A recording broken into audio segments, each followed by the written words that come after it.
Всем привет! Сегодня 15 октября 2023 года. Грустный день в истории города Курска, потому что сегодня автобусы Икарус выходят на маршруты в последний раз. Сегодня мы с вами прокатимся в этих красавчиках, и заодно я вам что-нибудь о них расскажу. Но напоминаю вам, что это канал Блог ЖД-фотографа, я Игорь Абросимов.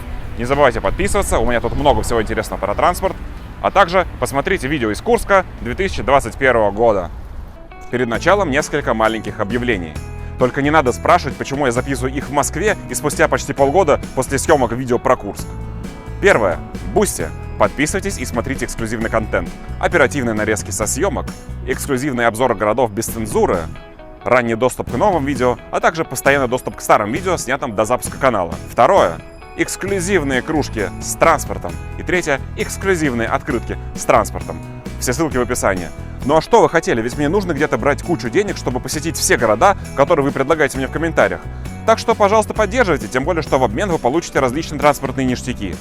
Ну а теперь приступаем к Курску.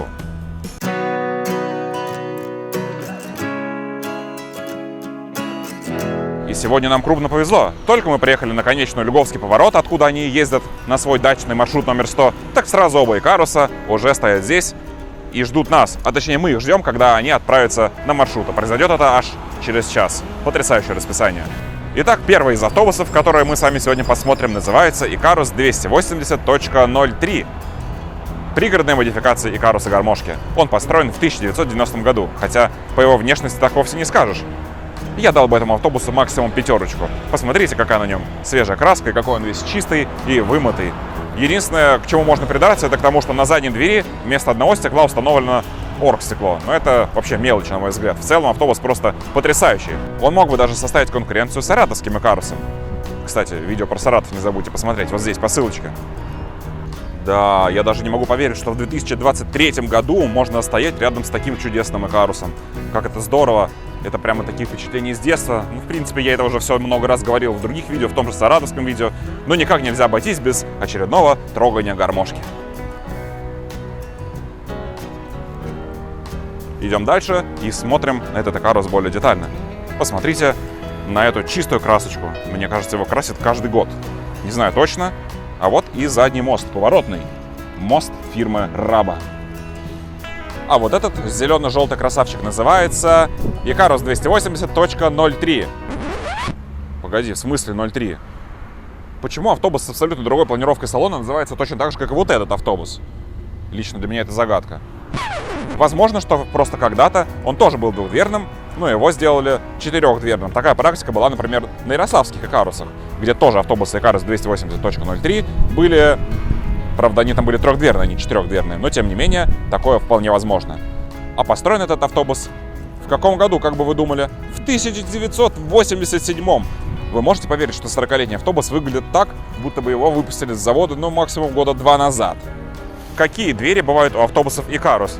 Очень актуальный вопрос сегодня. Самые распространенные двери — это так называемые ширмовые четырехстворчатые двери. Такие двери были почти на всех московских автобусах марки Икарус. Более редкими были планетарные двери. Автобусы, например, Икарус 280.64. Мы в Москве особенно сильно гонялись именно за ними из-за дверей, потому что это была редкость. А у этого автобуса двери барабанная дробь, прислонно-сдвижные. Икарус с прислонно-сдвижными дверями. Это что-то новенькое. Вообще-то этот автобус изначально был построен для какой-то немецкой компании. И уже потом он был передан в Курск. Но с такими дверями автобусов было построено так мало, что можно было пересчитать по пальцам. Штук 10. Во всяком случае, другого такого автобуса я найти не смог, сколько не копался на фотобазе. Может быть, вы знаете, где еще были автобусы с такими дверями? Пишите в комментариях. Какие еще автобусы есть в Курске, кроме чудесных Икарусов-гармошек? Давайте посмотрим на фотобазе. На первом месте с численностью 208 штук ПАЗ 3205. Серьезно, в таком огромном городе они до сих пор ездят на этих ужасных автобусах, пазиках, которые вообще изначально разрабатывались для деревень. Кринж. На втором месте автобус Волгобас 4298.G4. Современные автобусы 2023 года поставки, маленькой вместимости, на газомоторном топливе. Господи, что это? За нами уже выехали. На третьем месте ГАЗ На третьем месте ГАЗ 322132. Что это за машина? Ну-ка посмотрим. Итак, господа, ГАЗ вот такой модификации, которую я только что назвал, это не что иное, как что обычная маршрутка «Газель». Господи, это что, серьезно? Здесь до сих пор ездят «Газели»? Не знаю, мне кажется, в Москве «Газели» нет года так с 2010-го. Сколько можно на них ездить? Ужас какой-то. Ладно, смотрим дальше. Следующий по численности автобус — это Волгобас 5270.G4. Выглядит он вот так. Тоже современный автобус, которых довольно много, например, в Петербурге, да и вообще они много где закупаются. Идем дальше. Следующий автобус по численности — ПАЗ 32053. Это обычный пазик, я даже не буду открывать. Нижегородец 22702. О, господи, 66 штук. Это Ford Transit. Ничего интересного. Так, всякое барахло. ЛиАЗ 5292.21. Это более-менее приличный крупный автобус. В основном они здесь бывшие бэушные московские автобусы. Все остальные автобусы я даже не вижу особого смысла перечислять. Маршрутки, Самотлор, Имя М. Господи, что это такое вообще? А еще в 2023 году Курск зачем-то закупил 10 электробусов КамАЗ-6282. Серьезно, вам что, деньги девать некуда? У вас вон трамвайная сеть огромная есть, разваливающаяся, троллейбусы, которые ходят раз в час. Вы покупаете электробусы? Серьезно? Записав видео о курских автобусах, мы решили выйти на середину проезжей части, на трамвайном пути, чтобы сделать еще парочку фотографий икарусов. И это оказалась очень плохая идея, потому что не прошло и 5 минут, как неподалеку от нас остановилась редкая пятидверная Нива серебристого цвета с синими полосочками. И из нее вышли двое мужиков в форме! Так что по Курску, помимо икарусов, мы прокатились еще и в редком автомобиле. Правда, не туда, куда нам хотелось бы. Впрочем, в отделении нас продержали недолго. Приняв наше объяснение о том, что фотографируем мы вовсе не какие-то секретные объекты, и в том, что мы не какие-то там шпионы, а просто дикие фанаты старых икарусов, нас отпустили. Спасибо за понимание, дорогие полицейские. Но, тем не менее, мы опоздали на часовой рейс автобуса номер 100, по которому ушел икарус, и таким образом потеряли целую фотографию и драгоценных 2 часа. Поэтому я так разозлился, что больше не мог уже держать в себе все то, что накопилось во мне по поводу инфраструктуры Курска. Загадка курского трамвая номер 1. Она же является ответом на вопрос, почему в курских трамваях ездит так мало пассажиров. За моей спиной трамвайная остановка, и сейчас мы с вами пройдем сложнейший квест, чтобы попасть на эту трамвайную остановку и сесть в трамвай. Поехали! Как вы думаете, где находится вход в тот подземный переход? К сожалению, он находится именно здесь.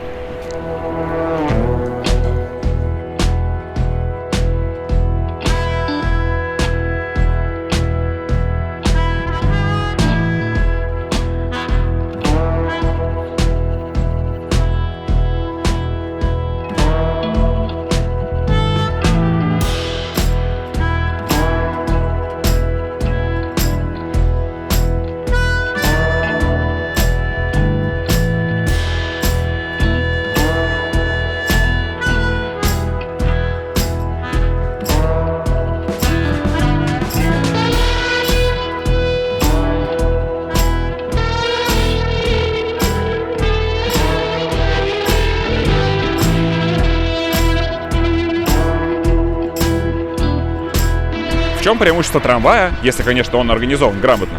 А вы вспомните метро. Чтобы сесть в поезд, вам нужно выйти из квартиры, дойти до автобусной остановки, дождаться автобуса, проехать на этом автобусе до метро, выйти из автобуса, перейти, возможно, дорогу, пройти турникеты, спуститься по лестнице, ведь эскалатор есть не везде, и уже потом вы попадаете наконец-то в поезд.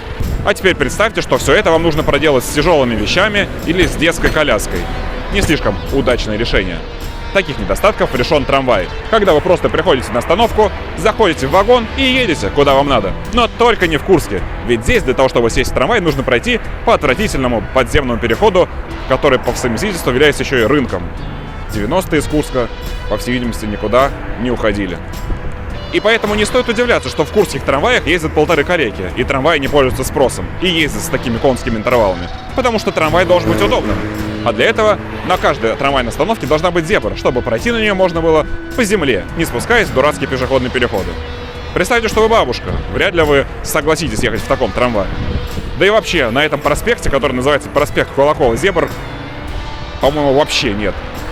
Это что, современная городская среда для людей? Да это просто какое-то автомобильное шоссе, а не улица. Ставлю 0 Ильей Варламовых из 10. Берем белую краску и рисуем здесь зебру. Часть заборчика убираем, ставим светофор и готово. У нас получилась более-менее человечная улица. Особенно, когда зебры будут на каждой трамвайной остановке. Да и вообще, я тут говорю, трамвайные остановки, пешеходные переходы. А где трамвайные остановки? Вот это, что ли, трамвайная остановка?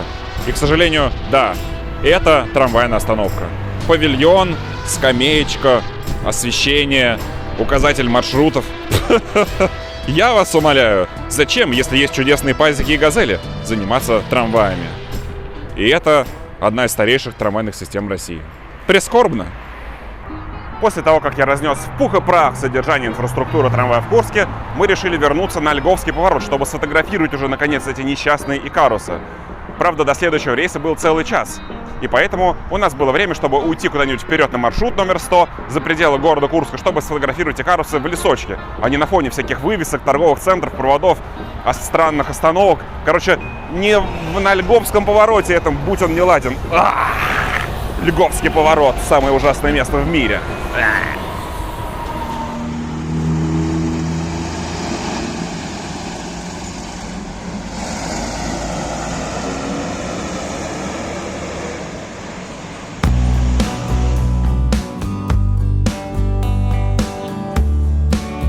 Итак, я иду сейчас вдоль 100-го маршрута, чтобы сфотографировать следующий автобус, который отправится в 15:40. Надеюсь, это будет Икарус, потому что на 15:10 поехал ЛиАЗ. Удивительно, здесь просто никого нет. Птиц нет, людей нет, ничего нет. Одни автомобили ездят. Троллейбусов и автобусов, за исключением маршрута номер 100 и 36-го, здесь тоже нет. Конечная бездействует. Вот в такие места приходится приезжать, чтобы сделать красивые фотографии икарусов. Потому что, поверьте мне, здесь гораздо симпатичнее, чем в черте города. С этой рекламой, с этими торговыми центрами, кучей вывесок, проводов.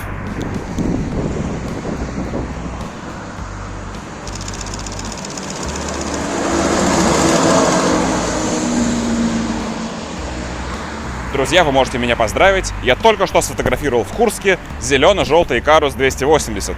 Сбылась мечта идиота. Дело в том, что еще с 2021 года я хотел сделать эту фотографию. Но в прошлый раз, когда мы посещали Курск, этот автобус мы видели, но сфотографировать его не получилось. И вот, наконец-то, я сделал это.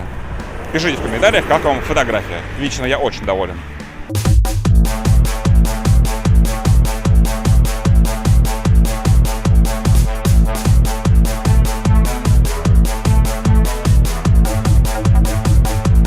Ох, какой ужас! Но почему Икаруса Курска нужно искать в таком ужасном месте? А я вернулся с трассы на конечную Льговский поворот, которая вообще без комментариев как выглядит.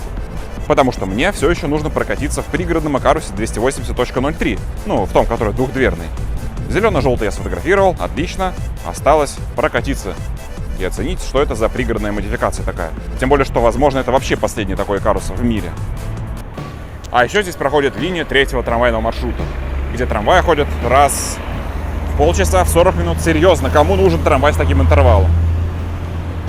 На такой трамвайной линии они должны ездить, не знаю, раз в 5 минут примерно, чтобы был какой-то смысл вообще. А вы знали, что в Курске действует одна из самых старых систем электрического трамвая в России? Трамваи поехали по Курску в апреле 1898 года. И эта система является одной из 3 самых старых в России вместе с Нижним Новгородом и Орлом. На сегодняшний день в Курске действует 3 полноценных трамвайных маршрута. Целых 3 маршрута на такой огромный и преогромный Курск. При этом, например, маршрут номер 3, сказать, что он действует, это ничего не сказать, потому что вагоны здесь ездят с интервалом минут по 30. А между прочим, здесь обособленное трамвайное полотно, так что трамваи теоретически могли бы служить скоростным легкорельсовым транспортом. Господи, в скольких видео я говорил эту фразу. Трамвайный парк города Курска состоит из вагонов «Львенок», 1 штука, поступившая совсем недавно, еще даже толком не запущена в эксплуатацию. Также здесь есть старые Татры Т3, несколько штучек, много трамваев МТТЧ, это те же самые Татры, только модернизированные в Москве, несколько Т6Б5 и 1 вагон 71403, а также какие-то остатки КТМ-19 можно повстречать в трамвайном депо. В 2021 году было заключено концессионное соглашение с компанией Мовиста Региона, с той же самой, которая будет реконструировать трамваи в Ярославле. В рамках соглашения будут отремонтированы трамвайные пути, один из ремонтов уже идет. Также будет построена новая трамвайная линия и, конечно же, будут закуплены новые трамвайные вагоны. Хотелось бы, конечно, чтобы это все осуществилось. А, между прочим, программа эта заложена до 2030 года. Но, как говорится, поживем увидим. Я желаю Курску трамвайного ренессанса, чтобы можно было прийти, например, вот сюда и через 5 минут уехать в новеньком трамвайчике по свежеотремонтированным рельсам со скоростью, ну пусть будет 80 км в час, объезжая всякие дурацкие пробки. Потому что сейчас у меня возникает ощущение, что здесь вообще какая-то мертвая зона. Ни трамваев, ни автобусов практически нет, и люди почему-то здесь особо не ходят. Это вообще жилой город или нет?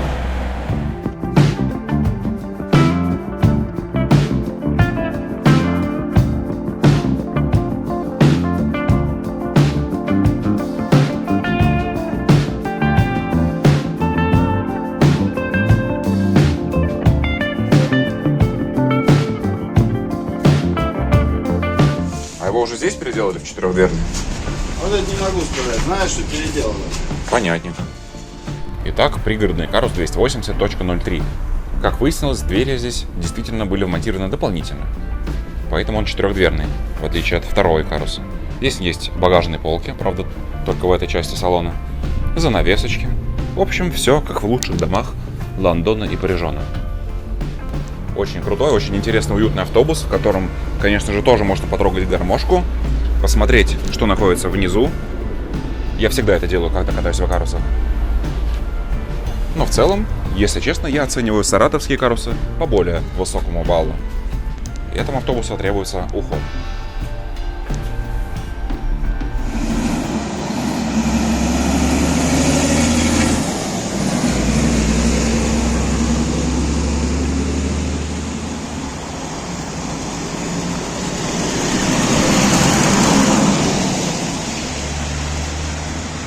А сейчас последует длинная и, возможно, для кого-то нудная запись поездки в Карусе. Я не стал ее резать, поэтому, если вдруг вам наскучит смотреть, переходите к следующему эпизоду в тайм-кодах.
Как же приятно вновь прокатиться в Карусе и послушать звук его чудесного мотора.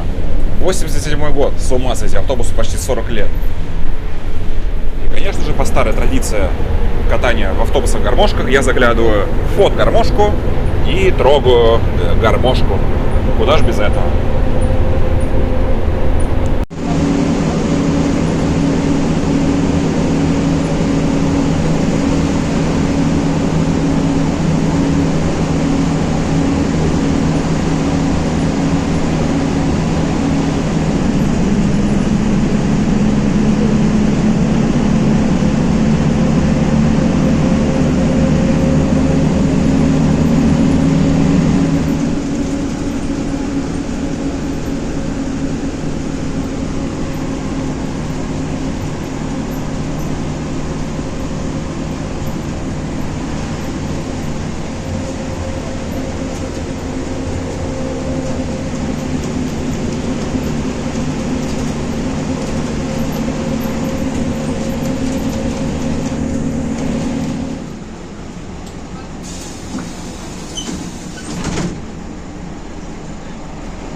я сниму картинку, потом вам объясню. Картинку заправки или того? Да кому нужно? Какая заправка, господи? Какой? Я, вчера было 12 бензопилот. Ну, причем здесь я беспилотники, а я снимаю автобус. Автобус. Какой автобус? На улице выходи. Да на памяти здесь делаю исторический кадр с автобусом.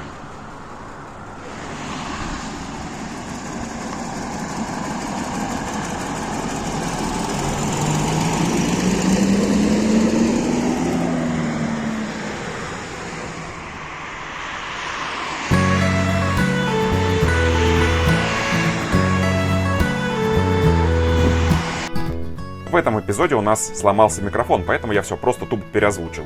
И мне по барабану, если я не буду попадать ртом в звук. Итак, Икарус 1987 года привез нас в это потрясающее по сравнению с самим Курском местечко, которое называется Журавлино. Это его конечное.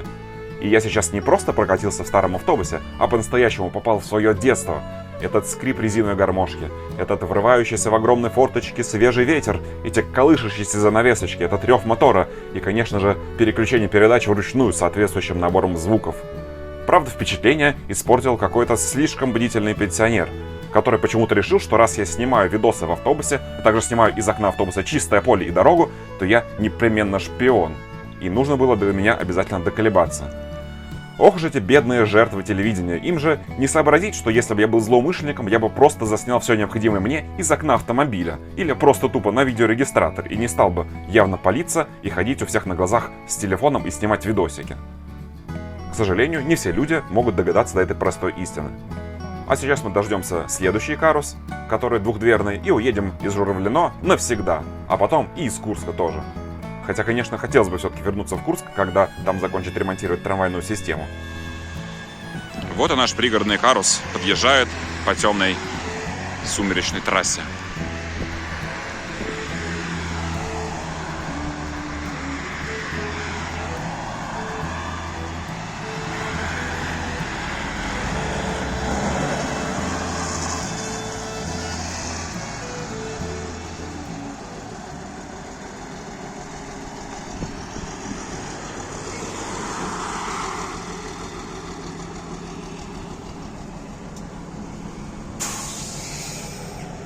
А сейчас будет еще одна длинная поездка в Икарусе, так что на всякий случай приготовьте тайм-кода.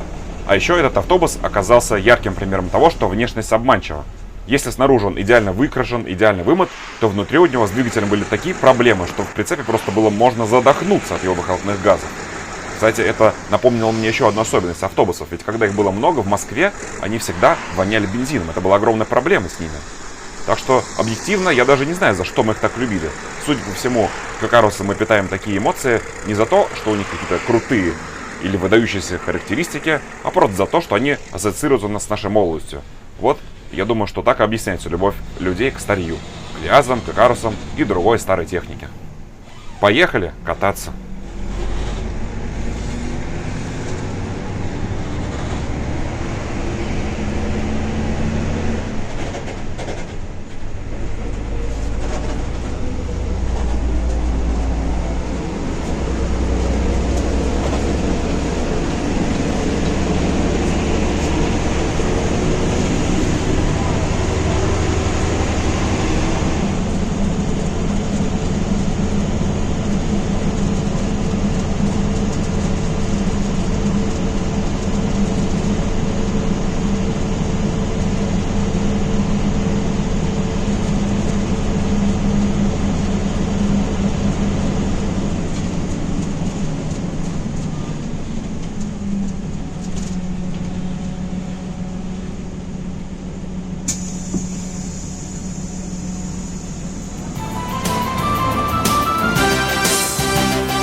Курские Икарусы и все, благодаря которым они до сих пор ездят, водители, ремонтники и прочие причастные, заслуживают огромного уважения.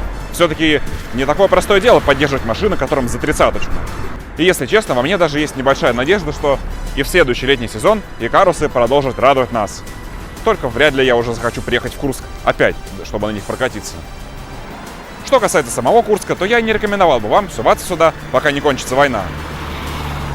Интересного транспорта вы все равно здесь не увидите, зато наберете себе на пятую точку много увлекательных, ненужных приключений.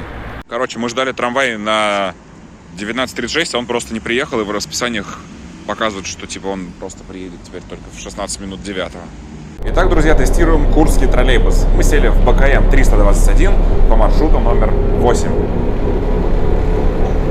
Гремит он как старый ЗИУ, но при этом едет с приличной скоростью. Как тебе ехать в курском троллейбусе? Ты слышишь этот звук? Да. У него кривые колеса, у него квадратные колеса, он едет, дребезжит.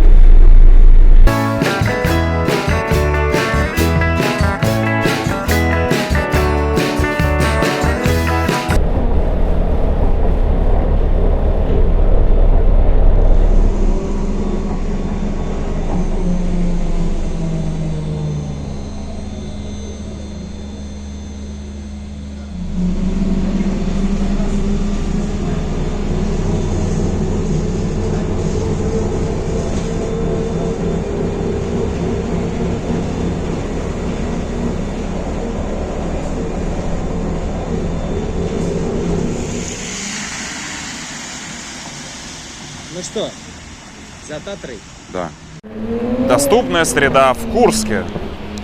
Я даже не вижу смысла это комментировать. Еще один квест в Курске. Нужно перейти на ту сторону, к трамваям. Но здесь нет зебры. А потому мы сделаем как полное быдло. Не, ну а что? Ехать куда-то, чтобы искать зебру? Серьезно, что ли? Такси заказывай. Ну да, можно, в принципе, такси заказать. И на такси доехать. Довезите до ближайшей зебры. По-братски.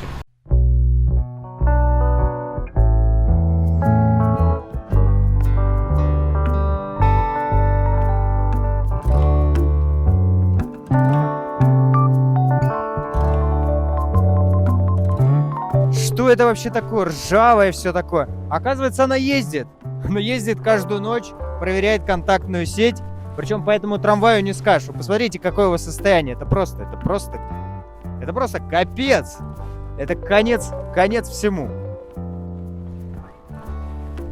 Вот посмотрите, просто.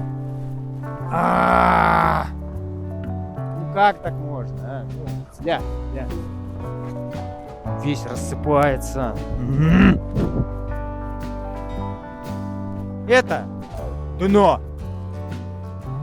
Причем, обратите внимание, они стоят здесь, на разворотном кольце, не в депо, не на стоянке, не еще где-то. Они стоят здесь. Почему они стоят здесь? Потому что идет реконструкция депо основного. Естественно, они отрезаны от него. Они стоят на улице, они обслуживаются на улице, ну и состояние их вы сами видите. Удивительно, они что, начали делать ремонт, не построив какую-то дополнительную временную ветку? Нет, они просто построили какой-то сарай, и да, его там обслуживают А сейчас. где этот сарай? На конечной второго маршрута, на развороте. Понятно. Как все запущено. Ну хорошо, хотя бы начали ремонт делать. Уже хоть сдвинулось с мертвой точки. Что касается модельного ряда трамваев, то основной костяк парка — это МТТЧ. Та же самая Татра Т3, только модернизированная в Москве. Собственно говоря, все МТТЧ и переданы в Курск из Москвы. Например, вот, синий трамвай — это и есть МТТЧ. Найдите 10 отличий с Татры Т3. Внешне практически никаких. Следующий трамвай Курска — это Татра Т6Б5СУ. Их здесь становится все меньше и меньше, и на данный момент их численность составляет 8 вагонов.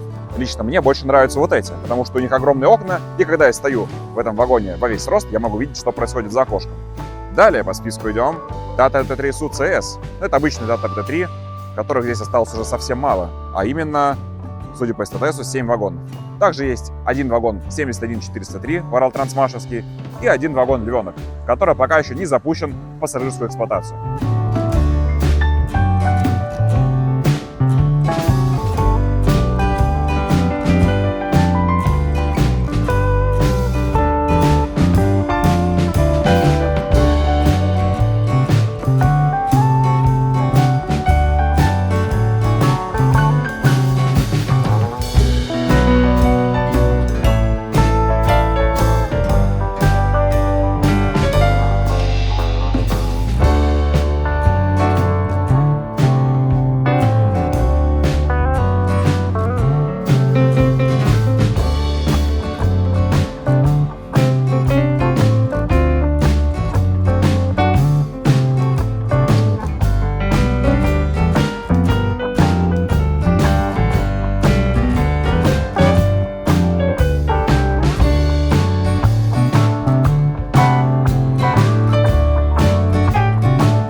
приехали на автовокзал, чтобы найти здесь наш Блаблакар, зашли на перрон. Ожидание от автовокзала. ЛиАЗ, ГАЛАЗ, там, я не знаю, Скания, Нефас и реальность. В принципе, и не придерешься, это же тоже автобусы. Кстати, а это что за зверюга? Фоксбас, что ли? Неман. Неман? Неман, но, короче говоря, Фоксбас — это его творение. Хочешь сказать, что здесь есть интересная маршрутка? Нет. Есть. Мне самая интересная маршрутка — это вот та, без заднего моста. Вот это самое интересное, что здесь есть. Это Нижегородец. Такие были раньше в Москве, но они как-то там особо не продержались, и очень скоро их раздали в другие города. Что мы видим внутри автовокзала? Это позднесоветское здание, без особых претензий на архитектурную уникальность, но тем не менее даже здесь есть кое-что интересное. Например, огромное панно с мозаиками. Вот полюбуйтесь на это. Вы можете видеть там схему местных автобусных линий, герб, точнее медаль в честь Великой Отечественной войны. Короче говоря, красивая мозаика, которую, конечно же, заставили различными магазинчиками. Напоминает ВДНХ 90-х годов, когда ты выходишь из метро, и тебя сразу же окружают многочисленные колхозные магазины старых телефонов. В принципе, они здесь тоже есть. Например, здесь можно купить DVD и MP3. Актуальная технология. 100% лицензия. Ну тогда уж точно покупаем. Компакт-диски. А вот за то, что заставили красивое мозаичное панно, могу поставить только дизлайк автовокзалу. Несмотря на то, что в Курске капитально отремонтировали пути на первом маршруте, уже взялись за второй маршрут, обновили вагоны, купили Львата и отстранили все старые Татра, этот город продолжает оставаться на дне моего личного рейтинга городов, на 21 месте. Дело в том, что ни в одном нормальном городе не должно быть таких мест, как Льговский поворот. Конечно, можно было бы сравнить с Хабаровском, но в Хабаровске хотя бы предсказуемо ходят трамваи и троллейбусы. И там много автобусов, и вообще с транспортом не настолько все плохо, как в Курске. Так что ни в какое сравнение с Хабаровском Курск все-таки не идет. Хабаровск гораздо лучше. Да и вообще, Курск даже не входит в пятерку самых удобных городов для жизни, в отличие от Белгорода. Интересно, какие гении составляли этот список? Я не рекомендую Курск к посещению, если вы любите фотографировать интересный транспорт. Во-первых, в Курске просто нет интересного транспорта. Икарусы больше не ездят, а также они разом списали сразу все Татры. Правильно, к черту эти Татры. 7 одним ударом. Таким образом и пофотографировать здесь особо нечего. К тому же, доставая камеру в Курске, вы сразу становитесь объектом внимания для различных актеров. Потому что, он же фотографирует, значит, он точно шпион. И вы рискуете парочку часов провести в не самом приятном месте и в не самой приятной компании. Короче, приезжайте сюда уже после войны, и тогда спокойно снимите обновленные трамвайные линии, новые трамваи Львята, электробусы и прочие транспортные новинки. По крайней мере, я планирую сделать именно так. А сейчас подписывайтесь на мой канал, ведь здесь всегда есть классный контент о поездах и городском транспорте. Скоро выйдут видео из городов Иваново, Казань, Ереван, Псков, а также будет контентик помельче.